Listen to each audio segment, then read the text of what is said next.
क्या है जवाब? और सुप्रिया सुनेत भी बीजेपी से सवाल पूछ रही थी, दोनों लोगों के जवाब दीजिए आप। देखिए, नैतिकता का हम पूरा ध्यान रखते हैं। आप कल्पना कर सकती हैं कांग्रेस के राज में क्या मंत्री के बेटे को इस तरह से गिरफ्तार किया जा सकता था? चूंकि आदरणीय योगी आदित्यनाथ जी ने पहले ही कह दिया कि जो कोई दोषी होगा उसको बख्शा नहीं जाएगा, लेकिन दोषी के साथ हम निर्दोष को भी सजा दे दे। और किसके कहने पर सजा दे दे? जो दोषियों को मंत्री बनाता हो, जो दोषियों को संरक्षण देता हो, जो दोषियों को भारत रत्न देता हो। 10,000 सिखों की हत्या करवाने वाले व्यक्ति को भारत रत्न दे दिया जाए।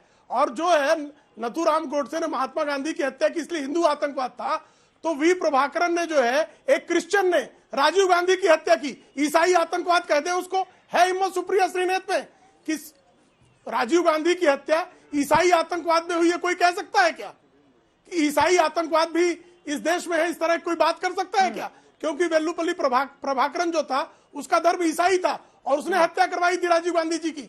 कभी ईसाई आतंकवाद कह सकेंगे क्या? सोनिया गांधी इनका कान पकड़ के पार्टी से बाहर निकाल देगी।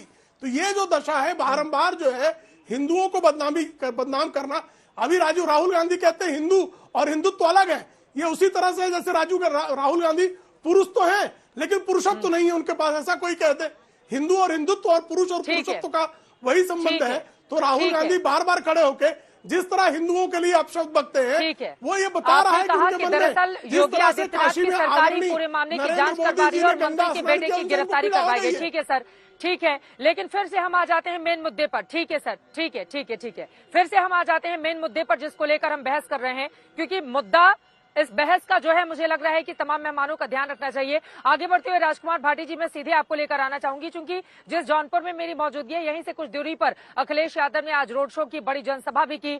लेकिन बड़ा सवाल यह है कि बीजेपी की ओर से बार बार ये टिप्पणियां और आरोप लगाए जा रहे हैं कि काशी विश्वनाथ कॉरिडोर और उसकी भव्यता दिव्यता को देखकर दरअसल बौखला गए हैं अखिलेश यादव।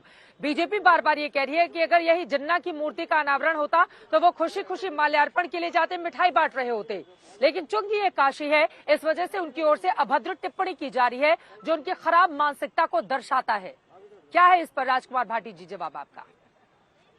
अखिलेश यादव जी ने कोई वो अभद्र शब्द कभी प्रयोग करते नहीं है। अभद्रता और अशालीनता तो भारतीय जनता पार्टी के लिए छोड़ रखी है, हमने यही करते हैं। अभी मर्यादा की, नैतिकता की बहुत बात उठी डिबेट में आपकी में, तो ये विजय त्रिवेदी के शब्द ये भी बता रहे हैं कि मर्यादा और नैतिकता की अपेक्षा भारतीय जनता पार्टी से नहीं की जा सकती। और ये हम लोग ही सवाल नहीं उठा रहे, सुप्रीम कोर्ट ने खुद पूछा जब ये केंद्रीय मंत्री के बेटे को समन जारी करके कह रहे थे कि आप आओ और हमें आपके बयान लेने हैं, तो सुप्रीम कोर्ट ने खुद पूछा क्या सभी अपराधियों को इसी तरह बुलाते हो, क्या आ जाइए आपसे कुछ बात करनी है? तो ये तो, लेकिन मैं कहना ये चाहता हूँ भारतीय जनता पार्टी पूरी कोशिश करेगी कि असली मुद्दों से ध्यान भटकाया जाए, और हमारी कोशिश होगी कि राजनीति को इस चुनाव को मुद्दों पे ही लेकर आया जाए। जो भारतीय जनता पार्टी ने अपना घोषणा पत्र 2017 में जारी किया था, उसे उसके बाद उठा के पढ़ा नहीं है। ये अपनी मर्जी की उपलब्धियां बताएंगे अपनी। हम पूछना ये चाहते हैं कि जो घोषणा पत्र में आपने किया था, अब आज हम 14 दिसंबर में डिबेट कर रहे हैं, 16 दिन बकाया हैं इस साल के। माननीय मोदी जी ने कहा था कि 2022 में किसानों की आमदनी दुगनी हो जाएगी। हाँ। तो क्या 16 दिन बाद किसानों की आमदनी दुगनी हो जाएगी?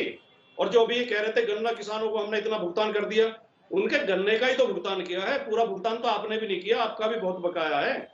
तो अब फिर ब्याज देने की बात की थी, 1 रुपया भी ब्याज दिया क्या किसी गन्ना किसान को? किसान की खेती की जो लागत है वो आपने कई गुना बढ़ा दी, डीजल महंगा कर दिया, खाद महंगा कर दिया, सब चीजों पे महंगाई आ गई, और कीमत जो फसल की है वो आपने कम कर दी। तो किसान तो बर्बाद कर दिया आपने 5 साल के शासनकाल में। और जो वादे आपने घोषणा पत्र में किए थे कोई नहीं पढ़। ठीक है, इस सवाल का जवाब आप दीजिए प्रेम शुक्ला जी। लेकिन राजकुमार भाटी जी, काशी पर आप लोग कुछ बोलने से डरते क्यों हैं? मैं बार बार आपसे सवाल पूछ रही हूँ कि काशी का विकास मॉडल क्या आपको ठीक लग रहा है, नहीं लग रहा है? वहां पर जो कामकाज हुआ है उसको लेकर क्या सोच रहे हैं आप?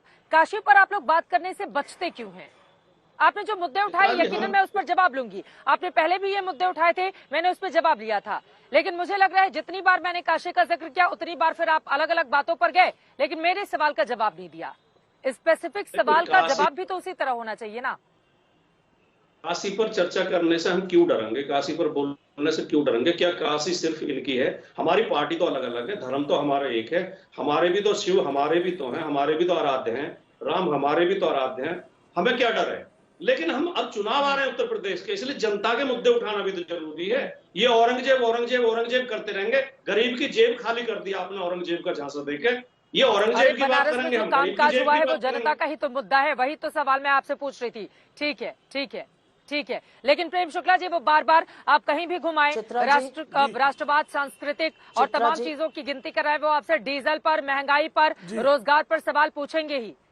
और इस सवाल का क्या है जवाब, ये तो आपको बताना पड़ेगा चुनाव के दौरान यहाँ की जनता को। हर सवाल का जवाब उस पर क्या है जवाब? हर सवाल का जवाब है, हर सवाल का जवाब है। अब सुन लीजिए, आदरणीय अटल बिहारी वाजपेयी जी ने जब डॉक्टर मनमोहन सिंह को सत्ता सौंपी थी तब 35 रुपए लीटर डीजल का भाव था।